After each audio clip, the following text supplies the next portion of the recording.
Welcome to the channel, everybody. So we had a big day today. We've got the announcements for the side quest that's coming up on Wednesday, as well as a live stream out of Kabam Jax today. And we're going to go over all of that and what they said and what they didn't. We're going to cover it all in under 8 minutes. So let's get right straight into it. Some of the biggest things for us to look at here is winning a fight using a Spider-Verse champion is going to get you points. Defeating metal champions or robot champions is going to get you points. That's going to be important. You're going to be needing to get these seized devices. Those are going to be what's going to be your entry fee into each of the levels of the side quest.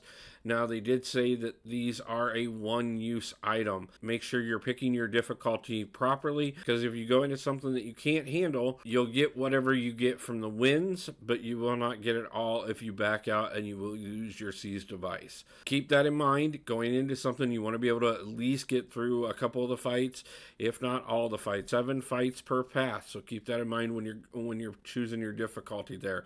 You're going to get plenty of these miles away shards. Obviously, we've been getting some great side quest crystals the last few months.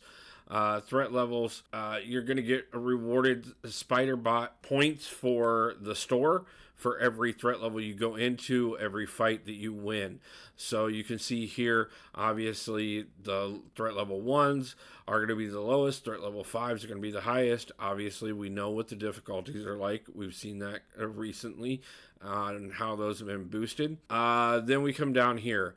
Starting at proven, so right off the bat, the lowest level, you can be looking at some decent rewards to advance your account if you are just getting that account started.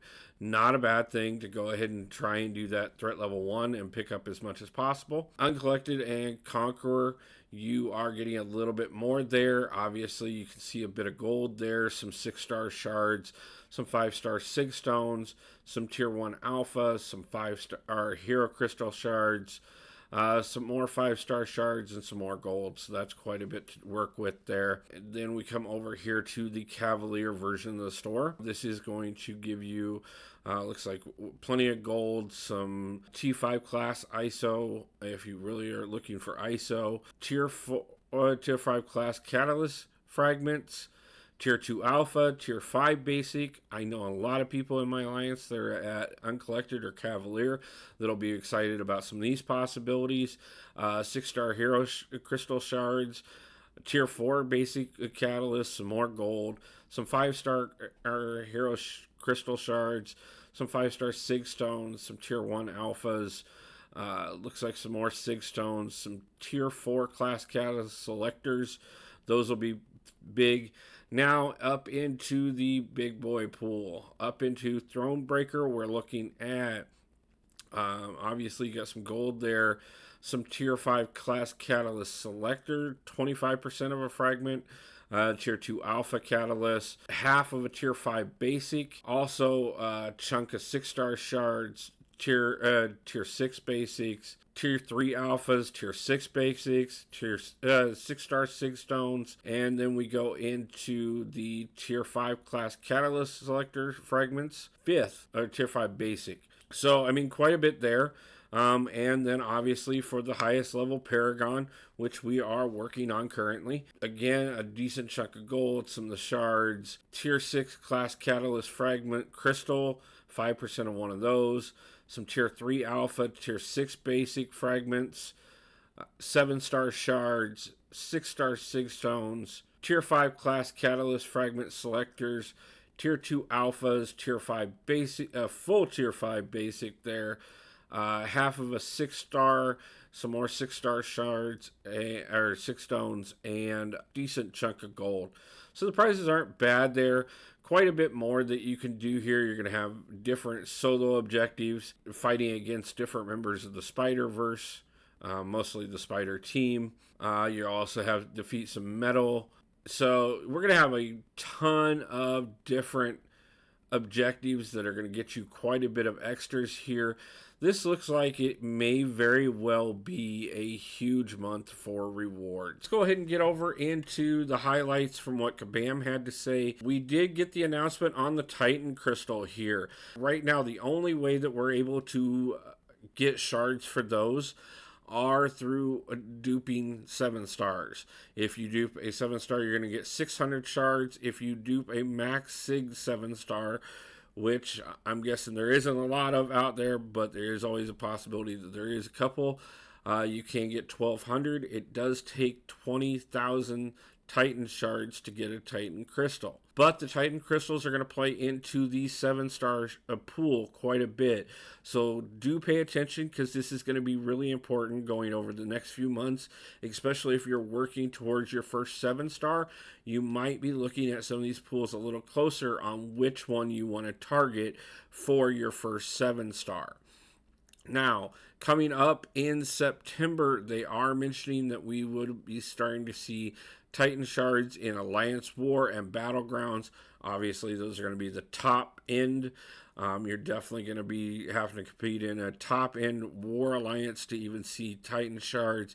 And as far as Battlegrounds, you're going to need to get high ranking. I guarantee it. If not, if they put them in the store, I'll be surprised, and I guarantee even if they do put them in the store, it'll be Paragon. Now, they are talking about some challenges that'll be coming up in probably November, December time period, as well as we'll start seeing them in offers around that time period.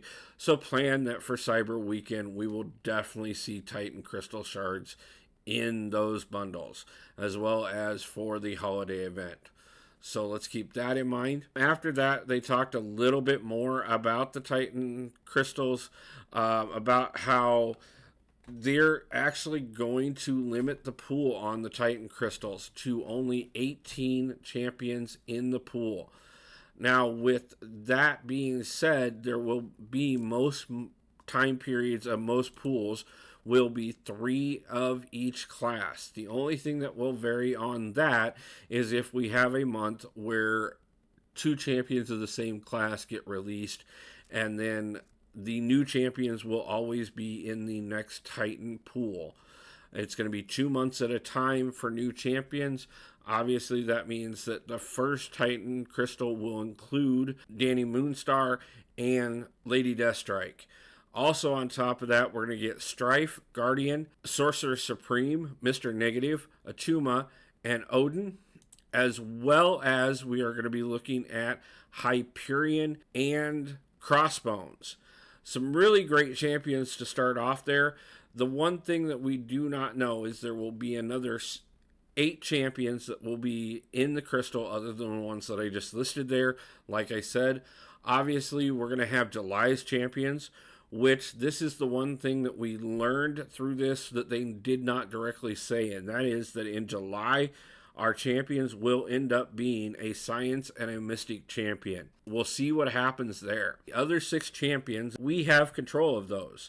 From this Monday through 2 weeks from today, there will be votes on Twitter every other day, Monday, Wednesday, and Fridays, to decide amongst 4 champions from each class which champion ends up going into this first pool of crystals. We're going to start Mystic, Science, Skill, Mutant, Tech, and then end on Cosmic. Now, the other thing to pay attention to here that was really important, every 2 months, they're going to introduce another 6 champions. That's the 4 featured champions from the 2 previous months, as well as 2 additional champions.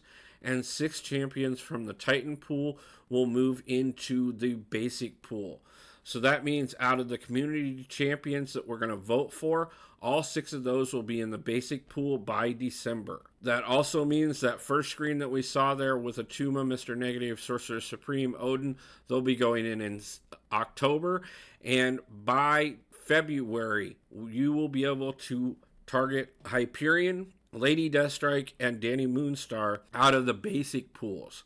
So you're going to want to pay attention to what new champions are coming out and what new champions are being added to the Titan crystal pool, because those crystals are going to determine what's going into the basic pool eventually. Quite a bit to get excited about, so let me know what you thought in the comments below.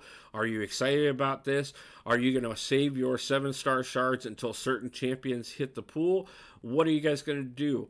Are you guys going to be somebody that's going to be able to be looking at these Titan pools before they get switched up in October or in December? Let me know where you guys are standing, how things are going, and I will see you guys back for the next one. Peace out.